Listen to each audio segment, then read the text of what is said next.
happens upon freeing these people that you have consistently demonized, dehumanized, victimized, and oppressed? How do you coexist? And some, like Thomas Jefferson, didn't believe it was possible to coexist. Suggests that they should be moved way beyond, back to Africa, away from the memory, the 10,000 recollections, to quote him, of what has been done to them. That he believed would end up causing the extermination of one or the other race, white or black. He didn't believe they could coexist because we'd remember what was done to us. So what do? You erase the memory.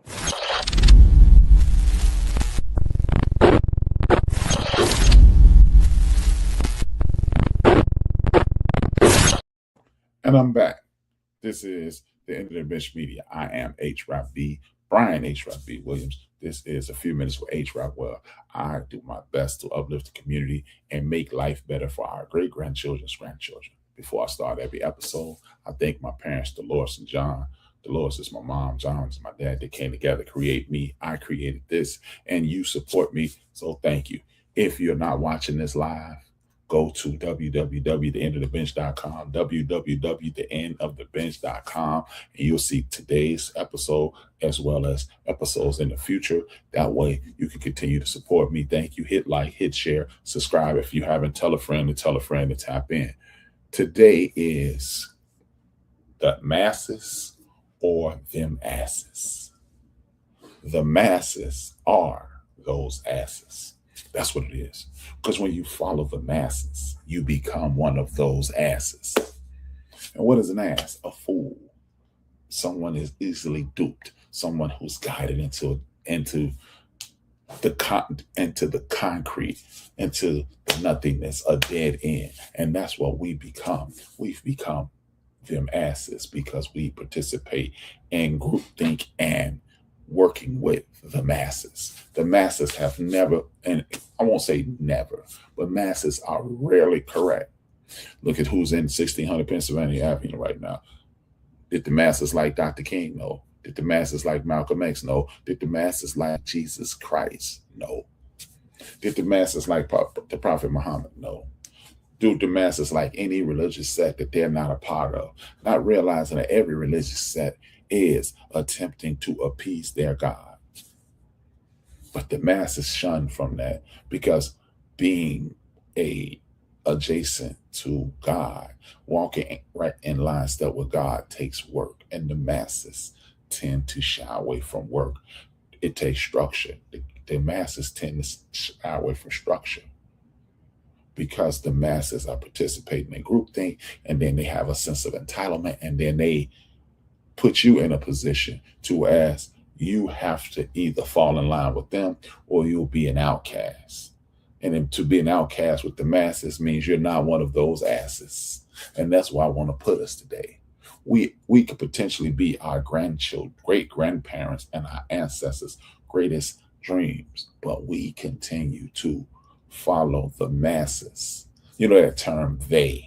You know what they say. You know what they do. And it's about, you know what it is. No, I don't know what it is because I haven't studied it. I haven't engaged. I haven't immersed myself. Therefore, I am lost. And that's what we're going to talk about today. We're going to talk about the fact that a lot of people are lost. Before that, I want you to hit like, hit share, tell a friend to subscribe if you haven't. Hit like, hit share, comment, leave a comment. It is greatly appreciated. Leave a comment. Let me know what you think. Let me know what you want to talk about. Let me know what it's about. Now, with that being said, this is a few minutes with HRap, and I do this on a regular basis. As I stated a second ago, my mission is to make life for our great-grandchildren's grandchildren to be better than we can ever imagine. And now, what we're going to talk about is the masses. Today on a few minutes with HRap, the masses have never led us to anything but despair, destruction, and dismay. That's what the masses lead you to. Who's president of the United States? The masses said he's okay. The masses. How many people are okay with people being snatched up? Like, that's just them, because the masses feel as if they're going to be okay. But if you are watching the disrespect, denigration, and disregard of a human being, you do understand you're in line. You may not be at the front of the line, you may be in the middle of the line, you may be at the back of the line, but you're in line, which means your turn is coming sooner rather than later. And that's what I want you to understand. We can no longer sit around and watch the destruction of people because the masses say, hey, they need to follow ... They were duped into ... But the masses again are wrong. The masses again are wrong. The question of the day is, do you think or are you told? Do you think or are you told? One of the tricks of capitalism is to make you believe that you're thinking when you're truly not. You haven't had an original thought in quite some time, and you really believe that you have. I'm gonna let you decide. I'm gonna take you to dinner tonight. You can eat wherever you want, Panera or Applebee's. Anybody say Applebee's? Anybody say Panera? Maybe 50% say Applebee's, 50% pay Panera. Did you choose what you wanted to eat? Yes, I did. I chose Panera. No, I chose Panera. I chose Applebee, and you picked in what I gave you. That's not thinking. That's hearing something and choosing what I presented to you. See, when you're not thinking, you're being guided. And when you're being guided, you are group thinking. And when you're group thinking, that's a destructive mentality because you're not exercising the most powerful tool that you have. It's not the muscles. It's not your back. It's not your legs. It's not your calves. It's not your midsection, your core. The strongest muscle you have is between your ears, it's your brain. And it's withering away because we are following like cattle. You know what else cattle do? They follow each other into slaughter. They follow into a stockyard and they get knocked out and then they get shredded up and then they turn into beef and they turn into roast and steaks and all kinds of things, oxtails and things of that nature. They're led to slaughter.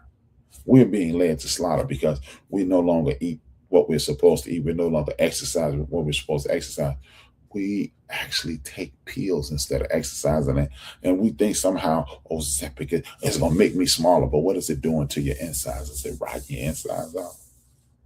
Because the fast way has never worked. And the group and the masses are consistently looking for something, the easy way.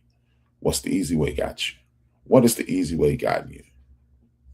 That's what I want to know. What is the easy way gotten you? More times than not, the easy way has gotten you nothing. So are you a thinker or are you being told? Do you think or are you told? That's the question of the day. Do you think or are you being told? That is the question. Because if you're thinking, no one can tell you anything. You'll come to a conclusion and you'll make your mind up and you go, yeah, that's what I want to do. But if you're being told, someone else is controlling your mind. And guess what? When they control your mind, you have no control over your future. But you really do have control over your future because, see, I went to college and I know. Do you know?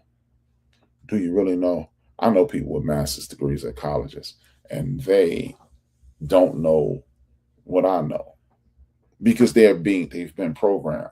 I have people in my life or had people in my life who live in cliches. A stitch in time says, nah, you're going to be all right. God is going to save you. Or maybe God is going to give you the energy to save yourself. He's going to give you the mental capacity to save yourself. And then you have to go do it. But you were told it's going to be all right. And then if you ask somebody, when is it going to be all right? Well, and then I had somebody recently tell me, when you with God, so what's to stop me from committing suicide? Because I want to get with God. See, we don't think, we just regurgitate. So do you think or are you told? That's the question of the day. Are you thinking about what you say? Are you living in what you say? Or are you being told what to say? Because, hey man, I know you lost someone and it's a tough time, but you'll be okay. How do you know? How do you know the impact of the loss of that person's loved one? And how do you know how that person's going to deal with it? How about you engage? Instead of being told what to say, how about you ask the person, What are you dealing with?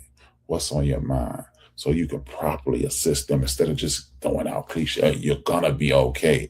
Just be strong. You'll get through this, because those are the signs of lack of empathy and lack of care. Because if you just feed me lines, I'm not your priority. My well-being is not one of your priorities. You're just going through the motions. And when you go through the motions, it's obvious and people know you don't care. And that's why suicide is up. That's why drug use is up. That's why people stick it to themselves is a thing, because people don't truly care. They put on a facade and hey, I was there for them. Yeah, and physical, but were you there emotionally? Were you there spiritually? Were you there to offer uplifting from the creator, and then, uplifting from his creator, your creator, or our creator, whichever one, that's different in accordance to what your faith is? Or did you just go along with the traditional, it's going to be all right, you have to be strong? Just a bunch of cliches thrown at someone who's in severe pain. So are you thinking or are you doing?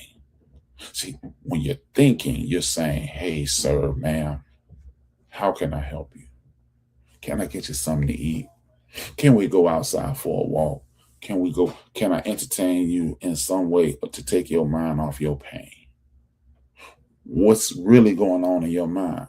See, that's someone who cares, because you want to know what's bothering that person. You want to know how it's bothering, and you want to know how you can help. But when you start throwing these colloquialisms and cliches around, nobody really paying attention to you, because I don't know about the other person, the other people. When people do that to me, I write that person off, because you're just a robot. You're not thinking, you're just reacting. Oh, I'm sad. Oh, it's going to be okay. It might not be okay. But you know what? Tomorrow you'll be stronger. And the next day you'll be stronger. And you may never get over the loss of said loved one, said friend, cousin, uncle, aunt. But you'll be stronger to deal with it, strong enough to deal with it Wednesday, Thursday, Tuesday, Monday, January 31st, February 15th. You'll be stronger and you'll be able to deal with it better. See, those are the thoughts of people that are thinking, not being told. Not being told. And when you're being told, when you follow the group, it's a dead end. When you're following this group, it is truly a dead end. Why is it a dead end? Because the group isn't thinking, they're just moving. It's just like this. Hey, man, I do something every day. You can sit there and do this. Are you going to lose weight? Are you going to get in shape? No. Are you going to get your blood pumping? No. Is your cardiovascular system going to be stimulated? No. But you're doing something. But when you have intention, you do jumping jacks. Maybe you start off with 10, and then you just do some stretching. See, because stretching moves the body. It wakes up everything in your body, and then it makes the muscles more elastic, and now the blood is pumping. And then you got the cardiovascular system going, and then you got your core getting strengthened. See, that's moving with intention instead of just moving, because I can just sit here and do this. I'm not going to get in any better shape. I'm not going to lose a gram. But see, when you're following the group, you're just doing. You're not investigating. You're not thinking. The strongest muscle in the world is not being exercised. It is being atrophied. And then you're just going through the motions. Oh, I do something every day. I'm the hardest worker at my job. But are you? Because see, if you were truly the hardest worker, you would do something to make the job easier for everybody, more efficient for everybody, so the company can bring in more money and you can get more of that money. Are you doing that? Or are you just finishing fast? That doesn't hard work requires the mental capability of problem solving, observation, problem solving, and invoking action. That's hard work. Just like exercise, diet, rest, movement. That's how you get into shape. You change your diet, you change what's going in your body, and then you'll lose a little weight. And when you get rest, your body heals itself. And then when you use the exercise portion, whether it be yoga or physical exercise or physical exertion, what happens is your body gets stronger because of the motions that you're taking. You're not following everybody else. You're doing what's necessary for you. What do you need? You may need nuts. You may need fruit. You may need vegetables. We all need water. Are you doing that? Or are you just stuffing your face with processed foods and sugary or dietary supplements like ketchup, barbecue sauce, mild sauce, and a whole myriad of other things, because you're following what everybody else, what they ate it and they took a pill and they lost weight, but is that good for you? See, penicillin could be one of the greatest assistants in your body. It may heal a lot of disorder in your body, but you know what penicillin also might do? It might kill you if you're the wrong person. So again, are you doing what you're supposed to do? Or are you doing what everybody else is doing? Because everybody else they don't have your body. You must do what's in accordance to you. But we're being taught to, hey man, that's good for him, so it's good for me. The president spoke to me and my issue, so he cares. No, he may care about that issue. Or he may even present himself as caring about that issue. But what about the other issue? See, it doesn't do any good to be a king and everything around you is crumbling. Yeah, you got a gold crown, you got a big chair, you got fancy clothes, but at some point somebody gonna have to wash those clothes. Somebody gonna have to stop people from trying to kill you. So if you want to be king, you must treat your subjects wonderfully. But we're not in that. We're part of the group that says me, myself, and I. It's about me. It's about rugged individualism. It's about caring for me and mine, but then you complain about society as a whole. Hey, man, you got to do for self. Well, you can't help anybody. Well, in the midst of doing for self, you can also help. But people don't talk about that. People just talk about what they can get, what they can do, and how it's going to benefit them. And following the leader, because that's what we were told. See, if you help, I can't worry about your children because I'm worried about mine, but your children are interacting with my children, so shouldn't you worry about my children? And wouldn't you want me to care for your child if you wasn't standing there? What if you had to work 2 jobs? What if you had crazy hours? Wouldn't you want me to keep an eye on your home, on your property, on your children? But then you want to make complaints. I get calls all the time. What's going on in Chicago? What's going on at your house? What's going on in your neighbors? See, following the masses makes you an ass, and now you become them asses. But there is a way to course correct. Course correction will allow you to fix these problems. See, first and foremost, we must start using that muscle again. We can no longer watch the news and see this is what's wrong with this guy. For example, one of the most common things in my community, the Black community, is when something goes wrong, you ruin it for everyone. Well, all you're doing is offering an excuse for the people who want to categorize us in one group. But we're all individuals. A lot of us have the same ideology, but we're individuals. $1 million may make your life, it may be the most stressful thing in the world for me. I mean, how could $1 million be stressful? Because now you have the responsibility of assisting. So he might be greedy and selfish, but $1 million in my hand, I have the responsibility of helping people. And when I don't help people, I'm going to be sad. If I'm not, it's a chain reaction. But it's time for course correction. What is course correction? How about this? Instead of just doing and moving and going through the motions, let's start thinking again. The simplest way to start thinking is actually reading. Group think, hey man, we don't read anymore because we got audiobooks. But how are you going to learn to read? Group think is, oh man, we don't have CDs anymore. We have streaming services. But what about that feeling of putting that CD or that album in the player and listening and grooving and vibing to it? I mean, you could just say, hey Siri, but that's making you mentally lazy. How many people have in their phone right now 20 numbers they can remember off the top of their head? At one point, I had 20 numbers that I could just rattle off at the drop of a dime. I think I honestly have one. I have one. And I don't even use it a lot, but it's been the same number since I had 20.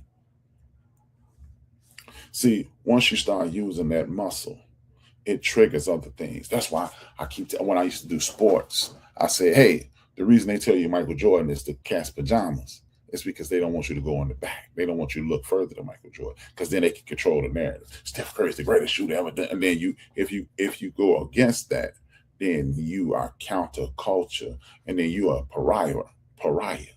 But are you a pariah? Or are you just voicing your opinion? Did you look at something else, assess it, and say, I disagree? How many of you disagree? How many of you have never seen Michael Jordan play, but you say he's the greatest of all time, but you've never seen him play? How many of you say, well, Wilt Chamberlain was only good because it was 300, everybody else was 6'6", and then I looked into it, and the average height of a center when Wilt scored 50 points a night was 6'11". That means Wilt was that much taller. People act as if Wilt Chamberlain was the first 7-footer in the history of the world. And George Mikan, he was 7 feet tall. There was a myriad of people that height. John Thompson is 6'10". It's about this much difference in him and Wilt Chamberlain's top of Wilt Chamberlain's head. So maybe, just maybe, he was playing against quality people. The guy who played for the Knicks at the time, he was a 6'11" center who averaged 32 points a night against 50. Wilt's 50. See, but you don't know that because you've never been taught to do that. This is why it's time to course correct. And when we course correct, guess what's going to happen? We're going to start thinking. We're going to start spurring on things. AI is the way. Well, AI can't compete with the human brain under no circumstances. Who told you what things like, let's just go to hip hop culture. Who told you what a gap was? Who told you what a gaffle was? But you use context clues. Who told you who told you anything in your life that wasn't a direct order? You figured it out. AI, it can think faster. It could just type faster than me. I could think of 10 billion. I have 1 million stories in my head, and I could put 1 million more in by tomorrow morning. And I don't need anybody to tell me because I've lived hundreds of thousands. I've lived thousands of days. And every day was presented with a new situation. AI can't create as well as I can because I know how to tap into the human mind. It knows how to do things that you tell it to do and mimic me. Why are we living in a world in which we want something to do something for us, but then complain that there are no jobs because the computer taking over the job? How about just slowing down? See, when you course correct, you slow down. You start doing things on your own. You start doing things on your own, AI becomes irrelevant. When AI becomes irrelevant, it's a tool. And if it's a tool, then you use the tool when necessary, then you put it up just like a hammer. Guess what? They're still being hammer sold, even though they got electric hammers. They're still selling hammers. They got electric screwdrivers. They still use Phillips and Standard. Because we don't always need the machine. We can stop the group thinking. We can stop being duped because we are thinking past the laziness of technology, the laziness of machinery, and we can do it on our own. Because you know what? Don't tell me in one breath, you'll feel better when you earn that money versus us giving it to you, but then you don't want to do the work to earn the money. You want the machine to do it. That's not smart. Because this machine will never get tired. The machine will never be obsolete, and the machine will never be as creative and imperfectly perfect as you. Some things are great because they are not aligning. Other things need to be aligned up. Who will be the determining factor? Who will make that determination, or what will be the determining factor in regards to that? See, you must use the muscle between your ears so nothing can take over the world and take things from you and take opportunities from you and make you feel like you can't compete. See, we will go along with the narrative of we can't compete because we don't want to think our way out of wet paper bag with scissors in our hands. We want it done for us. So with that being said, the course correction is doing things on your own. The course correction is assisting others. The course correction is empathy, not sympathy. Empathy allows you to understand the pain and reach out and attempting to uplift. Sympathy makes you feel sorry. You just pity the person. One helps, one aid and abets. You become a crutch, or you become an assistance. You want to be an assistance at all times. So instead of always using technology, always looking at what is being said on the news, always looking at social media, how about you go the extra mile and Google? Go the extra mile and ask questions of people who have an assistance instead of just being a conversation bully. With that being said, I'm HRap. That's the end of the program. Thank you for tapping in. Hit like, hit share, comment, leave a comment, and tell a friend to tap in. And I am.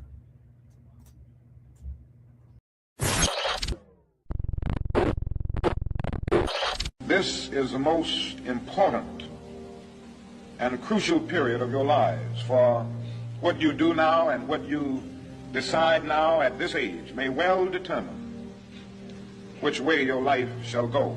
And the question is whether you have a proper, a solid, and a sound blueprint.